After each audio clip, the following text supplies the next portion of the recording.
Hello students, आज के lecture में हम बात करेंगे lanthanide contraction and it's consequences की। तो चलिए फिर स्टार्ट करते हैं हम लोग हमारे लेसन को।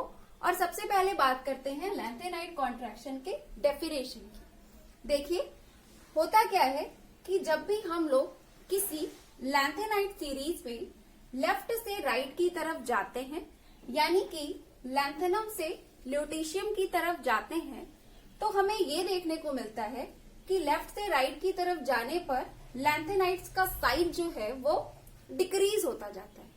तो लैंथेनाइट्स के साइज में आने वाले इसी डिक्रीज को ही हम लोग बोलते हैं लैंथेनाइट कॉन्ट्रैक्शन। अब सवाल ये उठता है कि लैंथेनाइट कॉन्ट्रैक्शन होता क्यों है, इसके पीछे रीजन क्या है। यानी कि जब हम लोग लैंथेनाइट सीरीज में लेफ्ट से राइट की तरफ जा रहे हैं तो ये जो साइज डिक्रीज हो रही है वो डिक्रीज हो क्यों रही है, इसके पीछे का रीजन क्या है। ठीक है, तो अब हम लोग लैंथेनाइट कॉन्ट्रैक्शन के रीजन को डिस्कस करेंगे। तो इसके रीजन को समझने के लिए पहले हमें कुछ बेसिक बातें करनी होंगी। बेसिक बातें ये हैं कि इफेक्टिव न्यूक्लियर चार्ज को डिस्कस करना होगा और सील्डिंग इफेक्ट को डिस्कस करना होगा, है ना। अब पहले ये समझते हैं कि इफेक्टिव न्यूक्लियर चार्ज क्या है। इफेक्टिव न्यूक्लियर चार्ज आपको पहले से पता है कि जो आपका एटम में न्यूक्लियस होता है उस पर होता है पॉजिटिव चार्ज, और ये जो आपके क्या है बाहर इलेक्ट्रॉन्स हैं इन पर क्या होता है नेगेटिव चार्ज। अपोजिट चार्ज के होने की वजह से जो आपका न्यूक्लियस है वो क्या करता है, इलेक्ट्रॉन्स को अपनी तरफ अट्रैक्ट करता है ना। न्यूक्लियस के द्वारा इलेक्ट्रॉन को भीतर की तरफ अट्रैक्ट करने की ये जो टेंडेंसी है, इसे ही हम लोग न्यूक्लियस का क्या बोलते हैं, इफेक्टिव न्यूक्लियर चार्ज। ये आपको पहले से पता है, ठीक है। दूसरी बात ये है कि ये जो इलेक्ट्रॉन्स मौजूद होते हैं बाहर, इनका क्या फैक्टर होता है, इनका ये होता है कि जो अंदर के इलेक्ट्रॉन है ये बाहर के इलेक्ट्रॉन को रिपल करते हैं, है ना। इलेक्ट्रॉन है, इलेक्ट्रॉन पे सेम चार्ज है, माइनस माइनस चार्ज है, सेम चार्ज का रिपल्शन होता है ना। तो इसी इलेक्ट्रॉन रिपल्शन को हम लोग क्या बोलते हैं, इसी इलेक्ट्रॉन रिपल्शन को हम लोग बोलते हैं सील्डिंग इफेक्ट। ठीक है, तो ये दो चीज तो आप पहले से जानते हैं, लेकिन इसका साइज पर, एटम के साइज पर क्या इम्पैक्ट है और कैसे इसकी वजह से लैंथेनाइट कॉन्ट्रैक्शन हो जाता है, अब हम लोग इस चीज को डिस्कस करेंगे। देखिए, होता क्या है कि इफेक्टिव न्यूक्लियर चार्ज क्या होता है, इलेक्ट्रॉन को अंदर की तरफ खींचता है। अगर इस चीज को हम लोग समझें तो इससे एटम के साइज पर क्या प्रभाव पड़ेगा, इसका एटम के साइज पर क्या इम्पैक्ट होगा, इस चीज को अगर हम लोग समझे तो क्या होगा। इफेक्टिव न्यूक्लियर चार्ज की जो आपका न्यूक्लियस है, इफेक्टिव न्यूक्लियर चार्ज की वजह से जब बाहर के इलेक्ट्रॉन को अंदर की तरफ खींचता है, इलेक्ट्रॉन्स को अंदर की तरफ खींचता है, तो उससे होता क्या है, एटम का साइज थोड़ा थोड़ा कॉन्ट्रैक्ट होता है ना, अंदर की तरफ थोड़ा थोड़ा कॉन्ट्रैक्ट होता है। दिस मीन्स कि इफेक्टिव न्यूक्लियर चार्ज की वजह से कहीं ना कहीं साइज थोड़ी थोड़ी डिक्रीज हो रही होती है ना। और अब अगर हम लोग सील्डिंग इफेक्ट के बारे में बात करें तो सील्डिंग इफेक्ट क्या करता है, इलेक्ट्रॉन रिपल्शन होता है। सील्डिंग इफेक्ट का क्या मतलब होता है, इलेक्ट्रॉन रिपल्शन। और रिपल्शन अगर होगा, यहाँ पे इलेक्ट्रॉन के बीच अगर रिपल्शन होगा, ऐसे रिपल्शन होगा ये इलेक्ट्रॉन के बीच, तो उससे क्या होगा, ये इसको बाहर की तरफ धक्का मारेगा, तो उससे क्या होगा, उससे थोड़ा थोड़ा एटम की साइज में इंक्रीज आएगा, है ना।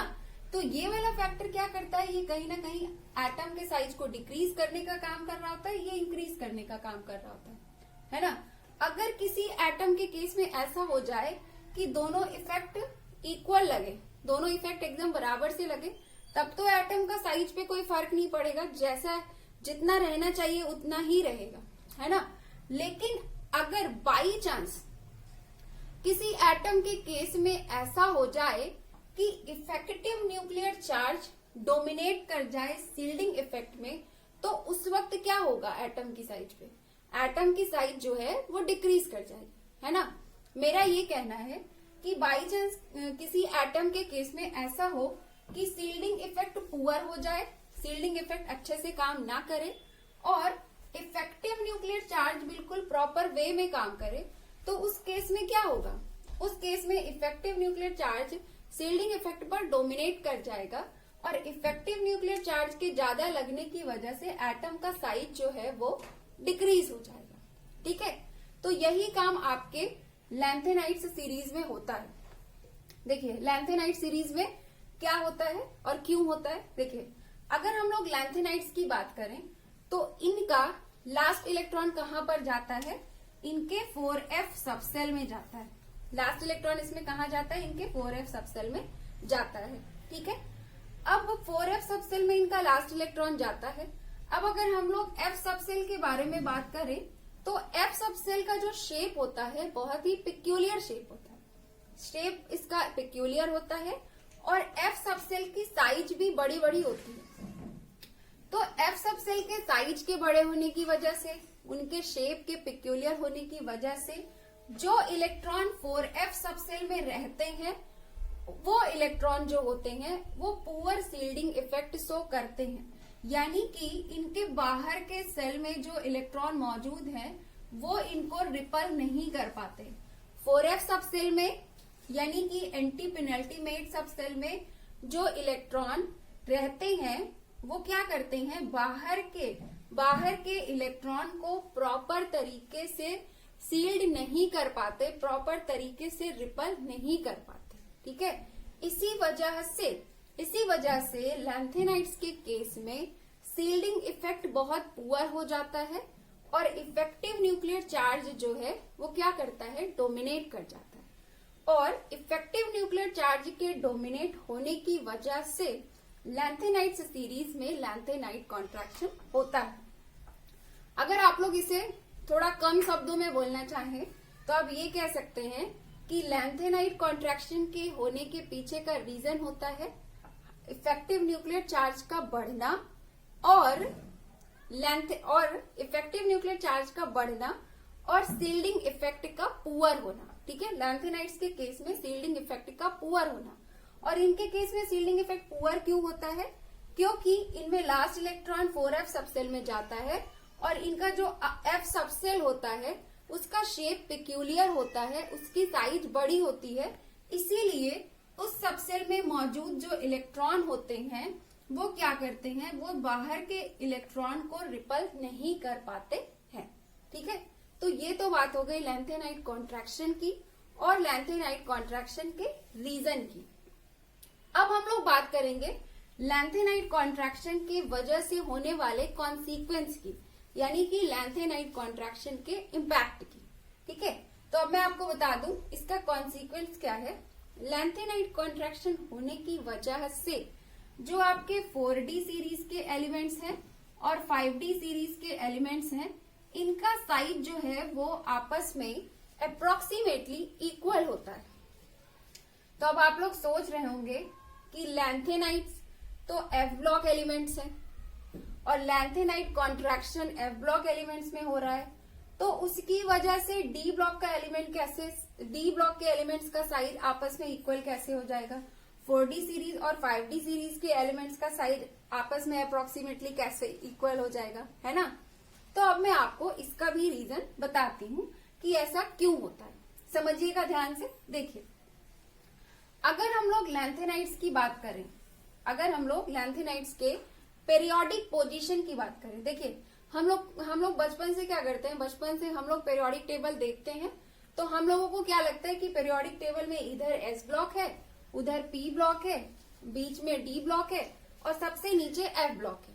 ठीक है, हमें ऐसा लगता है, बट एक्चुअल में जो आपके नीचे, सबसे नीचे जो आपको F ब्लॉक दिखाई पड़ते हैं, लैंथेनाइड्स और एक्टिनाइड्स जो आपको दिखाई पड़ते हैं, वो एक्चुअल में पेरियोडिक टेबल के नीचे नहीं होते हैं। अगर हम उनकी पेरियोडिक पोजीशन की बात करें तो एक्चुअल में जो आपका लैंथेनाइड वाला पूरा सीरीज है वो एक्चुअल में उसकी जो रियल पोजीशन है पेरियोडिक टेबल में वो क्या है, वो ये है कि वो पेरियोडिक टेबल के 6th पीरियड से बिलोंग करता है, वो पेरियोडिक टेबल के 6th पीरियड में रहता है।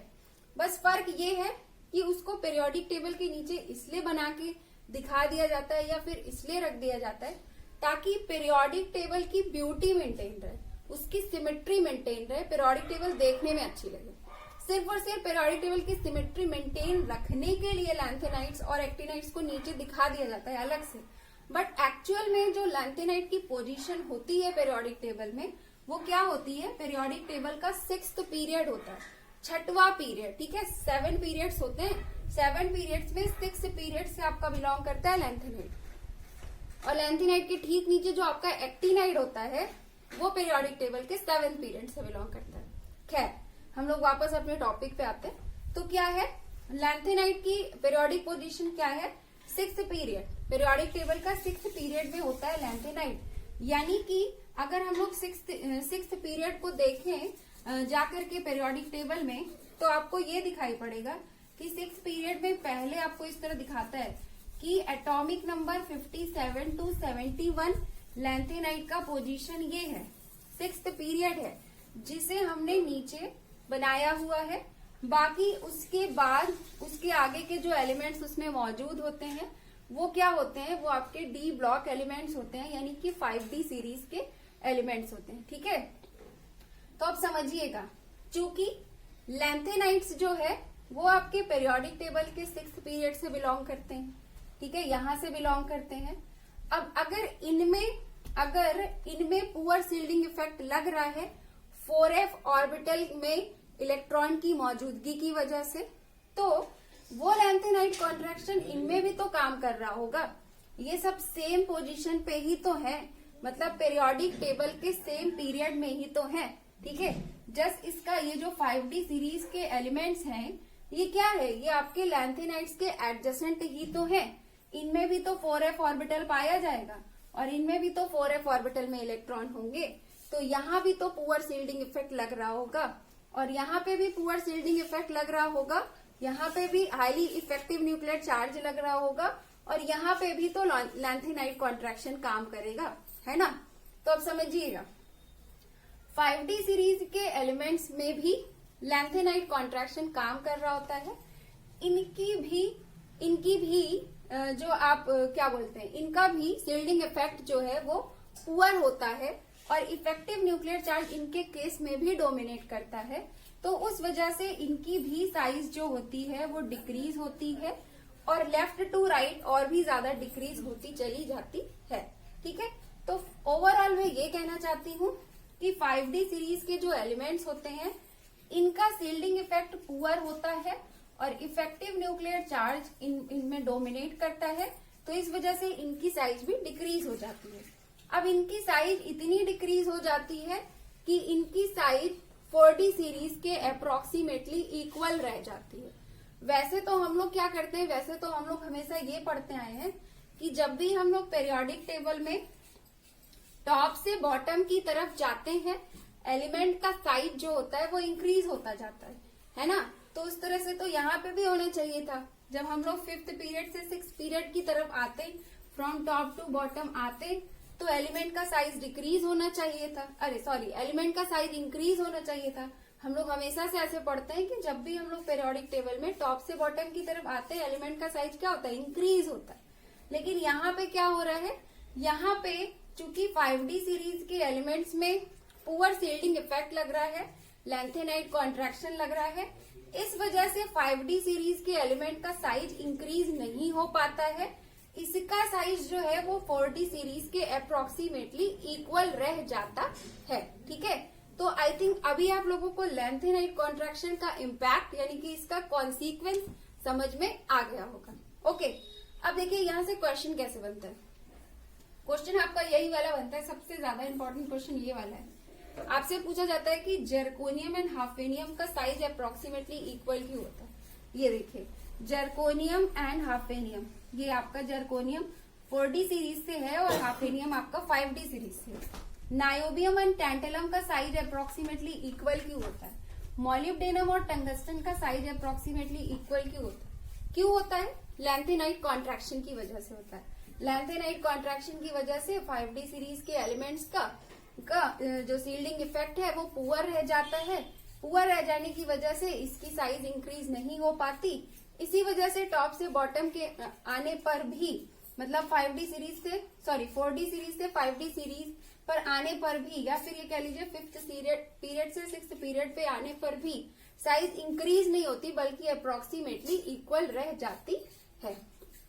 ठीक है, तो यहाँ पे हमारा lanthanide contraction and it's consequence complete हो गया है। अब हम लोग मिलेंगे नेक्स्ट लेक्चर में। Have a nice day. Thank you so much.